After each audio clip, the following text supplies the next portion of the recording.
Hey everybody, this is my third and final video for how to grow oyster mushrooms from used coffee grounds. In front of me you can see two fully colonized jars of oyster mushroom mycelium. Let me zoom in here and give you a look at how nice that is. Spread throughout the whole jar. And so on to our next step, which is adding the mycelium to straw. And let me show you how to get the straw ready. Okay, next we need to prepare our straw. You can see I have a box of chopped bits here. They're about 1 inch long or shorter. Shorter the better. And I was using scissors, but I found out that took too long and life's too short. So I got the food processor out, which goes a lot faster. And if you're going to do a big batch, you should use like a garbage can, put some straw inside the garbage can and whip it around for about 10 minutes or so with a weed whacker, and that gets it nice and small and ready to use for the mycelium. And you shouldn't pay more than $5 for a bale of straw. I got this one for $4. So let me show you how this works. Get a bunch of straw.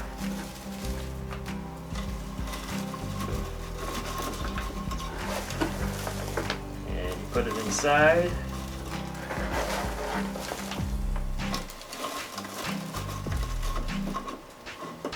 And let's start it up.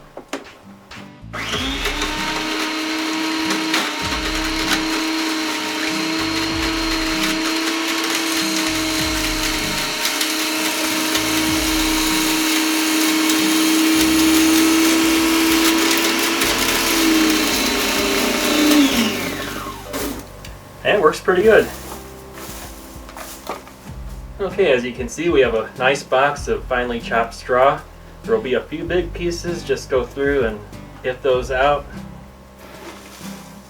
And one thing I didn't mention is maybe you should wear a protective mask while chopping it up in the food processor, because there's a lot of fine dust that flies around. And you might want to do it in your garage too, not in your house or even outside if it's nice out. And so let's go on to the next step. Alright, now that we have a nice big box of straw, we're going to pour it into a 5-gallon bucket to pasteurize it.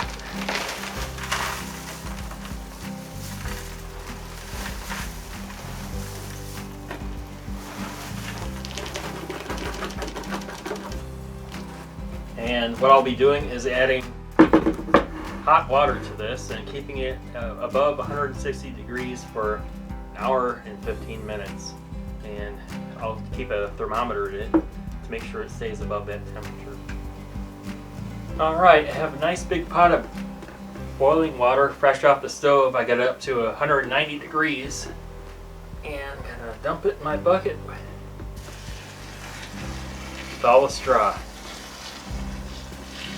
I have 2 more pots ready to go to keep all the straw submerged and keep the temperature up at 160 degrees for an hour and 15 minutes. So I'll go get the next 2 pots.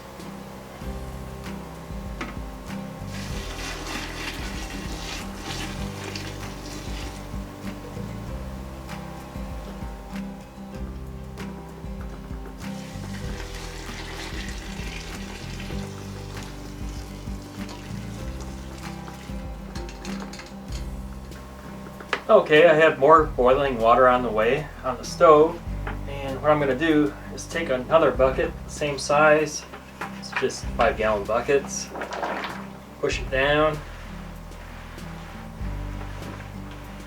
and leave it in there. I'll check the temperature every 10 minutes or so, make sure it's above 160 degrees, and if it dips down below that, I'm going to add some more hot water. And I'll just leave that here for now. Alright, I just removed the other bucket, and checking the temperature here, we're at 170, which is perfect. You want it between 160 and I guess 180, and no lower than 160 for at least an hour and 15 minutes. And if it starts to go below 165, I'll add more water to it. That's boiling on my stove right now. Okay, I just checked it. It was getting near 160, so I'm putting another pot of 183 water. And I think that'll do it all the way. Hour and 15 minutes. Alright, I'm going to strain out most of the water this way. Just put a strainer in there into that bucket.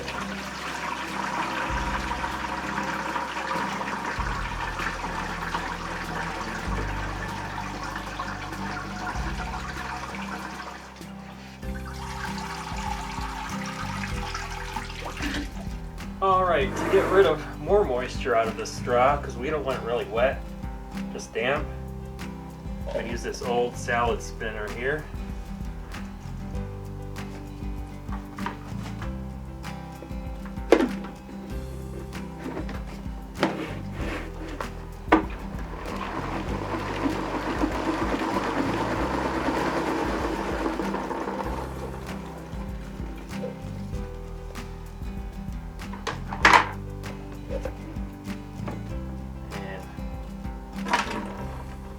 Extra water.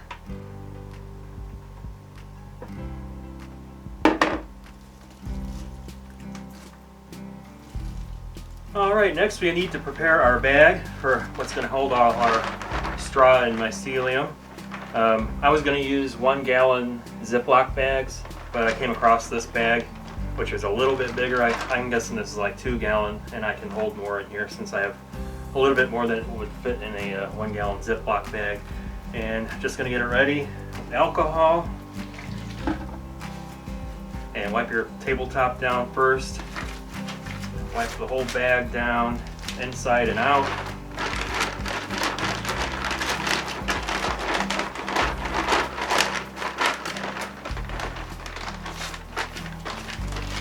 Get rid of any foreign mold spores and let that dry out a bit. And now we'll get our mycelium ready. Alright, time to get the mycelium out of the jar. We're going to get it out with a spoon. Wipe that down with alcohol. And put it all on this plate.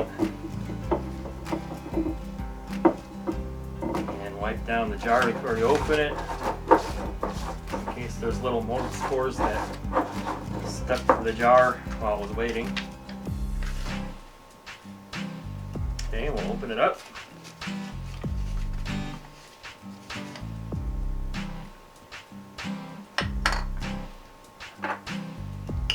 Scoop that out.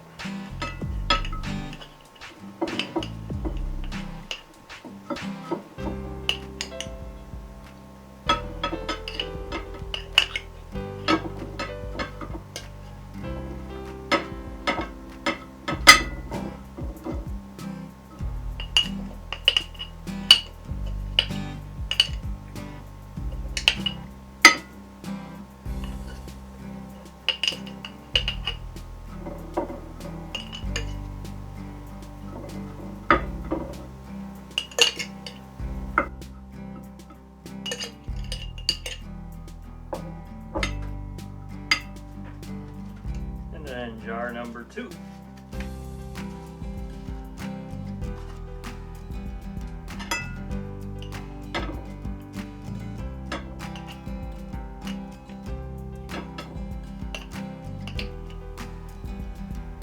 Okay. And what's great is you know this is ready because it smells just like mushrooms and not like coffee anymore. I mean, it's smelling mushrooms really strong right now. So I'm just going to break it up. Okay, now it's time to pack the bag. First, put in some straw.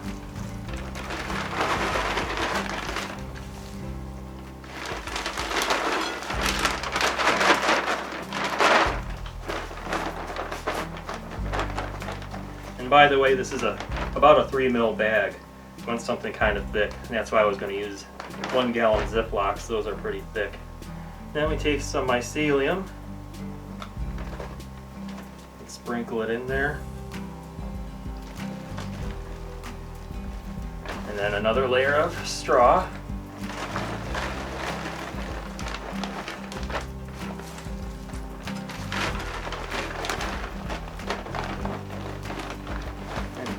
tight.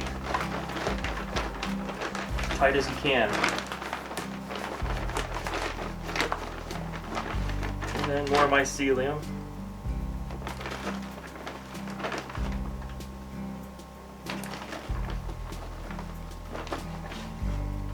Then more straw.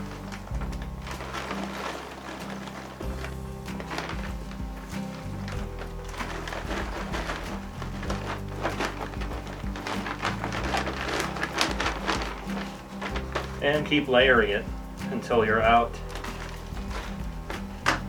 Alright, once your bag is full, or until you run out of mycelium to mix it with the straw, just want to get all the excess air out. Pack it as tight as possible.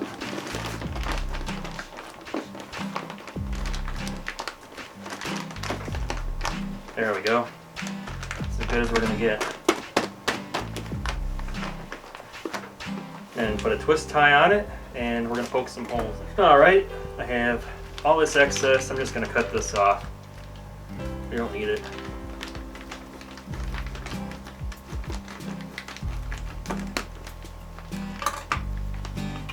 And then I'm going to cut 1-inch X's in several spots around the bag with an X-Acto. Oh, almost didn't clean it.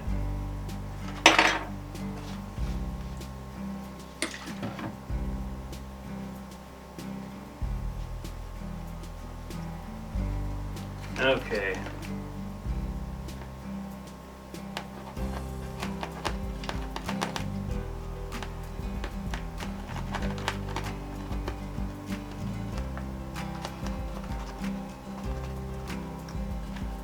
And these X's are going to be where the mushrooms come out.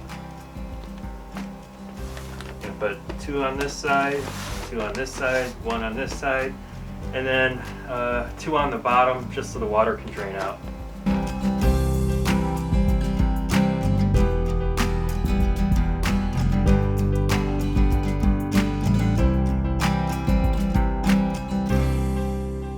Fast forward, here we are at day 19, and as you can see, the mycelium has really spread throughout the bag, and it actually looked about this way at about day 14.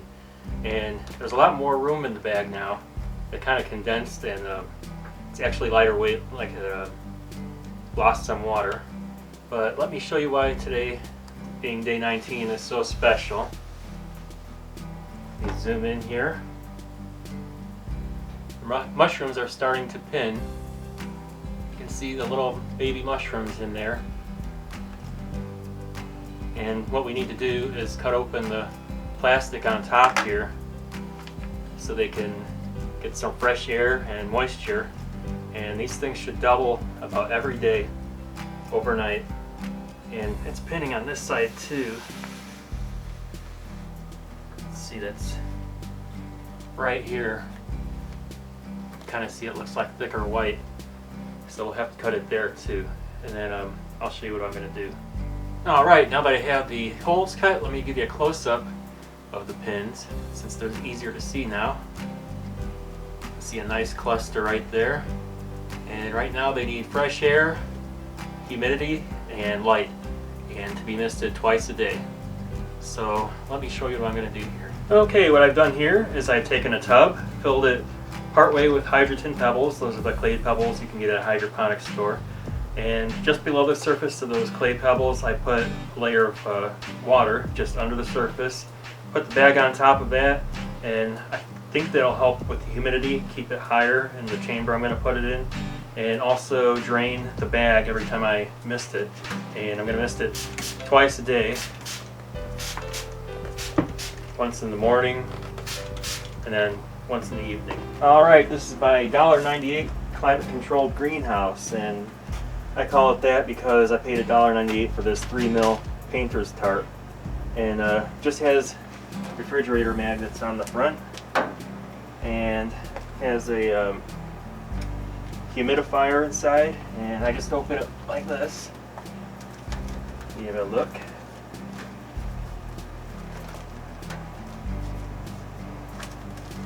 Isn't that fancy?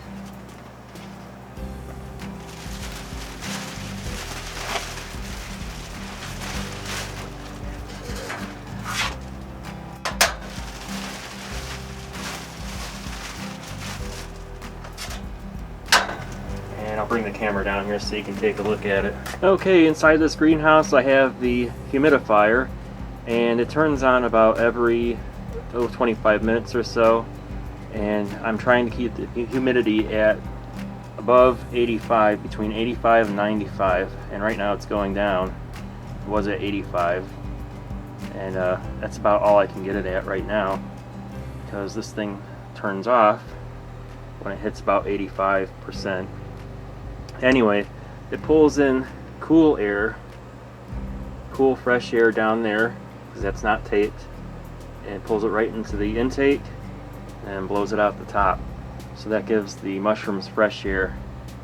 And the temperature is 61 in there right now. And for this strain of mushroom, the gray oyster, we want between 45 degrees and 65. It does its best during that range.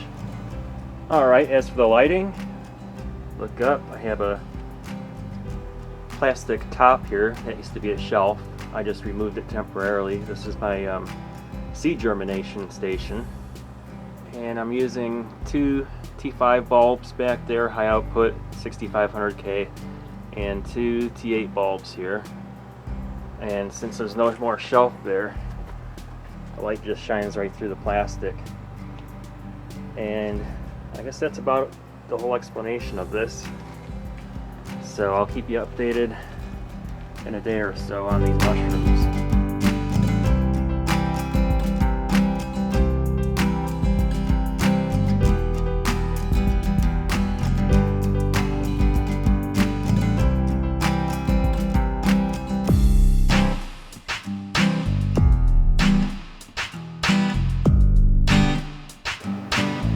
Well, I hope you enjoyed that series of photos, and today is day 8. Today is harvest day. Let me have you look behind the curtain here, and I'll zoom in. And we probably should have picked these yesterday at the beginning of day 7. They're already getting that round rim around each mushroom, which means it's done growing and ready to harvest. So let's take this out of here and have a closer look. Okay, it's time for our little harvest. Get cutting here.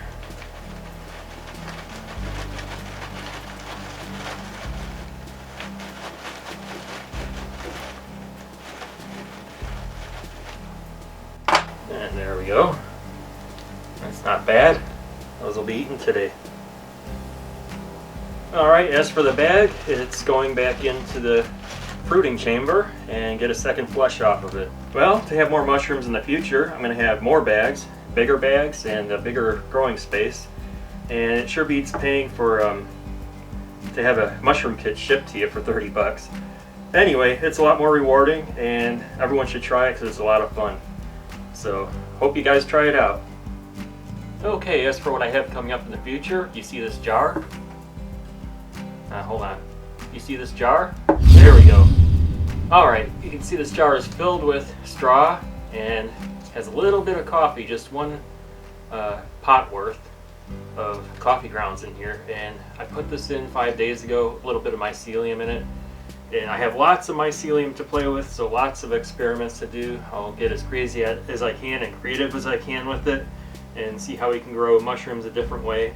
And yeah, I have different types of mushrooms growing now too, and I'll show that in the future, as well as go back to the hydroponics and show you different systems that I'm working on and all that. So until next time, take care everybody.